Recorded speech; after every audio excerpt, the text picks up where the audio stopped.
Hello बच्चों, बाल मंदिर के इस YouTube चैनल में आपका स्वागत है। बच्चों, हम लोग बात करने वाले हैं न्यूक्लियर फिजन के बारे में, जिसमें नाभिक के विखंडन जिसकी हम लोग बात करेंगे, इसको बोलते हैं न्यूक्लियर फिजन, मतलब नाभिक का टूटना। इस चीज को हम लोग, इस प्रोसेस को हम समझने वाले, ध्यान रखना। तो कल मैंने इसकी बात की थी कि जब कोई एक नाभिक दो या दो से अधिक नाभिकों में टूटता है तो इस क्रिया को हम लोग क्या कहते हैं, नाभिक के विखंडन कहते हैं। तथा इस क्रिया में अपार मात्रा में क्या होती है, ऊर्जा क्या होती है, मुक्त होती है। ठीक है ना बच्चों। तो आज हम समझते हैं यूरेनियम का विखंडन, क्योंकि सबसे पहले यूरेनियम का विखंडन ही किया गया। तो आज हम बात करते हैं किसके बारे में, यूरेनियम 92-235 का विखंडन।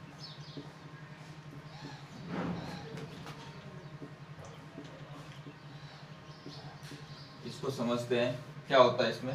तो अपने पास यूरेनियम का नाभिक है 92-235। जैसे ही मैंने इसके ऊपर क्या की, एक न्यूट्रॉन की क्या कराया, मैंने एक न्यूट्रॉन लिया, उसकी मैंने इसके ऊपर क्या कराई, टक्कर कराई, मंदगामी न्यूट्रॉन। ध्यान रखना, यहाँ पे एक वर्ड ध्यान रखना, मंदगामी न्यूट्रॉन। तो जैसे ही मैंने न्यूट्रॉन की इसके ऊपर क्या कराई, बमबारी कराई, मंद गति वाला। तो क्या होता है इस क्रिया में, क्या होती है, जैसे ये इससे टूटता है, ये आगे जाके क्या होता है, दो नाभिकों में क्या हो जाता है, टूट जाता है। एक था बेरियम, एक था क्रिप्टॉन। क्या हो गया, दो नाभिकों में क्या हो गया, टूट गया। और साथ में हमको क्या मिल गए, 3 न्यूट्रॉन मिल गए। क्या मिल गए, 3 न्यूट्रॉन मिल गए। तो इस प्रकार से, और साथ में हमको क्या मिलती है, ऊर्जा भी मिलती है। क्या मिलती है, ऊर्जा भी। तो यह जो पूरा प्रोसेस है, इस प्रकार से क्या होता है, यूरेनियम का विखंडन होता है। और आगे जाके ये 3 नाभिक, ये 3 न्यूट्रॉन है, और नए यूरेनियम के नाभिकों का विखंडन करेंगे। और आगे जाके और ये प्रोसेस लगातार चलता रहेगा, जिसका हम डिस्कस करेंगे। पर विखंडन होता इस प्रकार है, ध्यान रखना। जब हम यूरेनियम के विखंडन की बात करेंगे तो विखंडन इस प्रकार होता है, आपको ध्यान रखना है। इसको अगर अभिक्रिया के रूप में ध्यान रखना चाहो तो वो भी ध्यान रख सकते हैं। कैसे ध्यान रखोगे, यूरेनियम 92-235 प्लस 0N1। न्यूट्रॉन का कोई आवेश तो होता नहीं, इसलिए 0N1 ध्यान रखना। जब मैंने इससे कराया क्रिया, ठीक है, तो ये क्रिया कराने पर हमको क्या होता है, अलग अलग चीजें मिलती है। ध्यान रखना क्या मिलती है, ये करवाएंगे तो ये कंबाइन रूप से क्या बन जाएगा, यूरेनियम 92-236। समझो, समझने के लिए ऐसे, मतलब दोनों चीज मिलके तो ये बनेगी ना। ये अगर आगे जाके क्या होती है, 2-3 भागों में टूट जाती है। सबसे पहले बनता है बेरियम और फिर बनता है क्रिप्टॉन। ठीक है, बेरियम की बात करेंगे 56, 141, और क्रिप्टॉन की बात करेंगे 36, 92। और साथ में क्या बनते हैं, 3 न्यूट्रॉन 0N1 क्या बन गए। और साथ में हमको क्या मिलती है, ऊर्जा मिलती है। तो ये एक नाभिक के विखंडन का कंप्लीट प्रोसेस है, जिसकी रिएक्शन मैंने इस तरह बताई और ऊपर अभिक्रिया, ध्यान रखना। तो इस प्रकार से क्या होता है कि नाभिक के विखंडन इस प्रकार से होता है कि जब मैं किसी भी रेडियो एक्टिव अस्थायी भारी नाभिक पर क्या करूं, मंदगामी न्यूट्रॉन की टक्कर कराऊं। ध्यान रखना, यहाँ पे न्यूट्रॉन कैसे मंदगामी है, इनकी ऊर्जा क्या होती है, कम होती है। जब मैं इनकी टक्कर कराता हूँ उस क्रिया में हमारे पास इस तरह से हमको क्या मिलती है, ऊर्जा मिलती है। क्या मिलती है, इसको ऊर्जा मिलती है। ये आपको क्या करना है, ध्यान रखना है। इसका अच्छे से आप स्क्रीनशॉट ले लो, ध्यान रखना।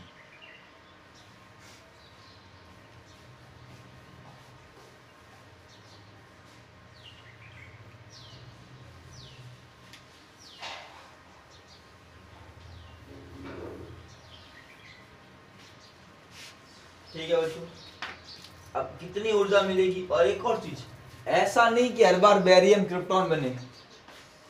इस रेंज का कोई भी परमाणु, बहुत सारे परमाणु हमको प्राप्त होते हैं, बेरियम क्रिप्टॉन का प्राप्त होना जरूरी नहीं है। ऐसा कभी भी कंपलसरी नहीं है कि इस क्रिया में हमेशा बेरियम क्रिप्टॉन मिले। कभी जिनॉन मिलता है, या कभी और भी बहुत सारे ऐसे तत्व जिनको मिलते हैं, ध्यान रखना। तो इस अभिक्रिया में बेरियम और क्रिप्टॉन का मिलना आवश्यक नहीं है, ध्यान रखना। कभी कभी क्या मिलता है, जिनॉन स्ट्रोंशियम, जिनोन स्ट्रोंशियम भी प्राप्त होता है। और ध्यान रखना कभी कभी सभी क्रिया में बच्चों एंटीमनी और एनबी, एसबी और एनबी भी प्राप्त होता है। तो ऐसे बहुत सारे एलिमेंट प्राप्त होते हैं। ऐसा जरूरी नहीं है कि बेरियम ट्रिप्टोन ही प्राप्त हो, अलग अलग तरह के एलिमेंट इस सभी क्रिया में प्राप्त हो सकते हैं, ध्यान रखना। अब देखते हैं सभी क्रिया में कितनी ऊर्जा मुक्त होती है। अब हम बात करते हैं मुक्त ऊर्जा के बारे में। किसके बारे में? मुक्त ऊर्जा के बारे में।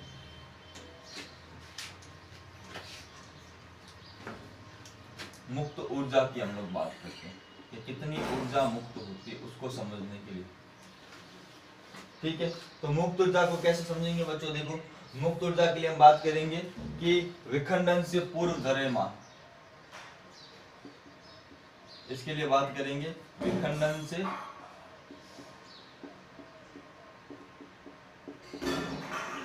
पूर्व द्रव्यमान। तो हमारे पास एक यूरेनियम है, दूसरा क्या है? नाइट्रोजन है। तो एम यूरेनियम कितना हो जाएगा बच्चों? गिवन होता है यूरेनियम का 235.0439, 235.0439 AMU। और एम न्यूट्रॉन का कितना हो गया? 1.0087। तो टोटल जब बात करें तो टोटल विखंडन से पूर्व कुल द्रव्यमान क्या कर देंगे? ऐड कर देंगे। कितना आ जाएगा? ये आ जाएगा 9 16 12 5 236.0526 AMU। ये आ गया विखंडन से पूर्व द्रव्यमान, ध्यान रखना 236.0526। ठीक है, अब विखंडन के पश्चात आपको द्रव्यमान हमेशा क्वेश्चन के अंदर गिवन होगा, आप चिंता ना करें, आपको ये द्रव्यमान याद नहीं करना पड़ेगा। क्वेश्चन में आपको क्या होगा? गिवन होगा, ध्यान रखना। बात करते हैं एम बेरियम। तो बेरियम का द्रव्यमान है 140.9139। एम क्रिप्टॉन का है बच्चों 91.8973।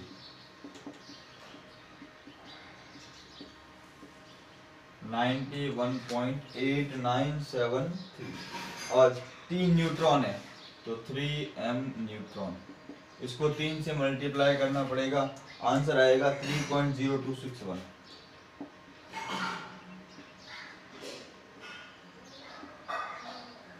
तो विखंडन के पश्चात अगर कोई द्रव्यमान बोले, इसको भले मिटा देता हूं मैं। विखंडन के पश्चात कुल द्रव्यमान कितना हो जाएगा? इन तीनों को जब मैं ऐड करूंगा तो आंसर आएगा 9 3 12 12 निक 13, 3 निक 4 4 4 4 7 11 11 6 17 हासिल लगी 1, 10 11 2 13 हासिल लगी 1, 18 हासिल लगी 1, 5 13 235.8373। आंसर कितना आया? 235.8373 और 236.0526। तो ये हमारा द्रव्यमान है। और आप बच्चों अभी सोचो नहीं सर देख के कर, मतलब ये डेटा आपको याद नहीं करना पड़ेगा, ये गिवन होगा, जोड़ बाकी आपको करनी पड़ेगी। आप निकाल सकता हूं द्रव्यमान में कमी डेल्टा एम बराबर क्या होगा? 236.0526 माइनस 235.8373। अब 6 में से 3 गया 3, 12 में से 7 गया 5, 4 में से 3 गया 1, इधर है नहीं तो क्या आ गया 2, क्योंकि हम कॉमन ले लेंगे 10 तो 2 रहेगा। 0.2153 AMU क्या आ गया? 0.2153 AMU। ठीक है, तो ये तो आपका आ गया। अब आगे बात करें, आगे मैं इधर करता हूं, इस जगह पे देखो, आगे इधर बात करता हूं, एक यू या एक एएमयू के तुल्य ऊर्जा, एक एएमयू के तुल्य ऊर्जा कितनी होती है? 931 मेगा इलेक्ट्रॉन वोल्ट। हमारे पास कितना है? 0.2153 एएमयू के तुल्य ऊर्जा, E बराबर 931 इंटू 0.2153। इसका आपको क्या करना पड़ेगा? मल्टीप्लाई करना पड़ेगा। क्या करना पड़ेगा? मल्टीप्लाई करना पड़ेगा। और ये मल्टीप्लाई करने पर लगभग कितना प्राप्त होता है? 200 मेगा इलेक्ट्रॉन वोल्ट। तो ध्यान रखना कि एक यूरेनियम नाभिक के विखंडन से 200 मेगा इलेक्ट्रॉन वोल्ट ऊर्जा प्राप्त होती है। अब देखो, एक ही नाभिक का विखंडन किया है, कितने का विखंडन किया है? एक ही नाभिक का विखंडन किया है। यदि मैं 1 ग्राम यूरेनियम लूंगा तब कितनी ऊर्जा मिलेगी वो 2 किलो, ध्यान रखना।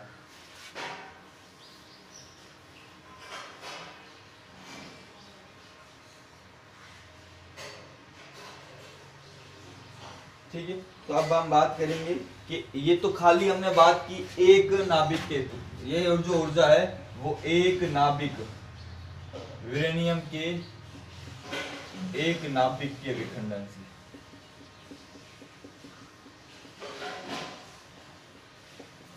से प्राप्त ऊर्जा है।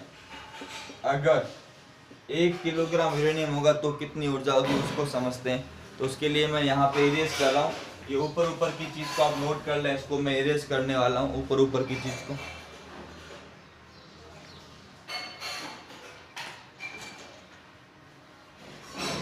अगर मैं बात करूं 1 ग्राम यूरेनियम, किसकी बात करता हूं मैं? 1 ग्राम यूरेनियम की बात करता हूं, ध्यान रखना। हमारे पास यूरेनियम कितना है? 1 ग्राम यूरेनियम के विखंडन से मुक्त ऊर्जा अगर वो निकालनी हो तो उसके लिए क्या करेंगे? देखो,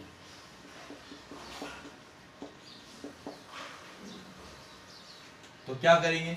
हम सबसे पहले निकालेंगे 1 ग्राम यूरेनियम में नाभिकों की संख्या या परमाणुओं की संख्या।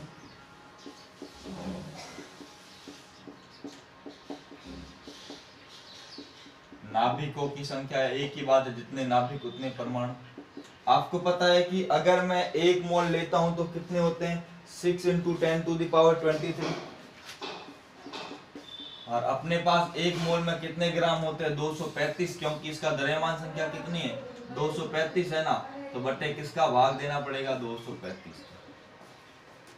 क्योंकि जो एक, क्योंकि क्या होता है, 1 मोल की बात करें या 235 ग्राम की बात करें, तब जो नाभिक होते हैं वो कितने होते हैं? 6। परमाणु कितने होते हैं? 6 × 10⁻23 अवोगाद्रो संख्या।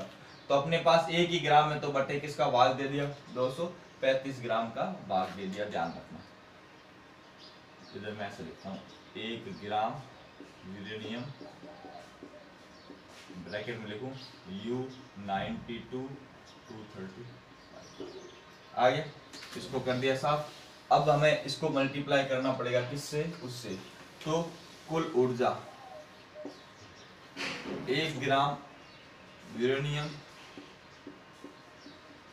के विखंडन से प्राप्त कुल ऊर्जा E बराबर क्या आ जाएगा? 6 × 10⁻23 अपॉन 235 × 200, और यह जो 200 मेगा इलेक्ट्रॉन वोल्ट, और यह जो ऊर्जा होगी वो लगभग आपकी 5 × 10⁻23 मेगा इलेक्ट्रॉन वोल्ट, जो अपने आप में बहुत अधिक ऊर्जा है। ध्यान रखना, बहुत ज्यादा ऊर्जा है, ये आपको ध्यान रखना है। ध्यान रखना, जो 20 टन TNT के विस्फोट के क्या होती है? तुल्य होती है। ध्यान रखना, यह ऊर्जा 20 टन TNT लिख देते हैं, ये आपकी बुक में फैक्ट दिया हुआ है। यह ऊर्जा 20 टन TNT ट्राई नाइट्रोटोलुइनिक विस्फोटक के तुल्य होती है। तो इस प्रक्रिया में बहुत अधिक मात्रा में ऊर्जा प्राप्त होती है, ध्यान रखना। जो पानी का ताप बहुत अधिक बढ़ा सकती है, और ध्यान रखना 2 × 10⁴ किलोवाट विद्युत ऊर्जा उत्पन्न कर सकती है, या 2 × 10⁴ किलोवाट विद्युत ऊर्जा। ये अपने आप में बहुत अधिक ऊर्जा है, बहुत ज़्यादा ऊर्जा है, इसलिए यूरेनियम बहुत महंगा होता है, ध्यान रखना। तो ये यूरेनियम के विखंडन से कुल प्राप्त ऊर्जा को इस प्रकार से हम लोग क्या करते हैं, समझते हैं, ध्यान रखना।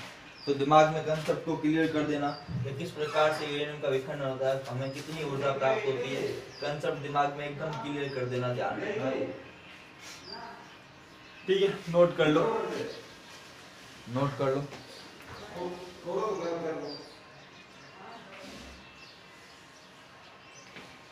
हो गया, हो गया। अब देखो छोटी सी बात है, अब हम बात करने वाले हैं नियंत्रित एवं अनियंत्रित श्रृंखला अभिक्रिया। नियंत्रित एवं अनियंत्रित श्रृंखला अभिक्रिया। नियंत्रित एवं अनियंत्रित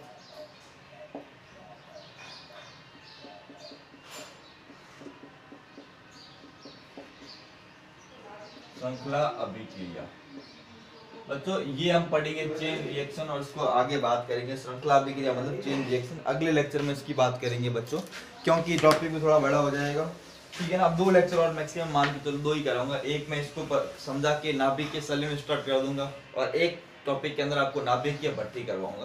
तो सारी बातें हम लोग डिस्कस करेंगे अगले लेक्चर में, और फिर चैप्टर आपका ये क्या हो जाएगा, पूरा हो जाएगा बच्चों। मैंने आपको जैसे बोला कि चैप्टर पूरा हो जाएगा, तो नया चैप्टर स्टार्ट करेंगे, कोई ऐसा चैप्टर जो छोटे हो, ताकि अपन 2 चैप्टर और कवर कर सके। जितना हो सके उतना सिलेबस को कवर करवाने की ट्राई कर रहे हैं। आप लोग इसी तरह वीडियो देखते रहे, उनको लाइक करें, चैनल को सब्सक्राइब करें, ठीक है ना। और कोरोना से खास करके बच के रहें, ज़्यादा बाहर ना जाएं, ठीक है ना। थैंक यू सो मच बच्चों।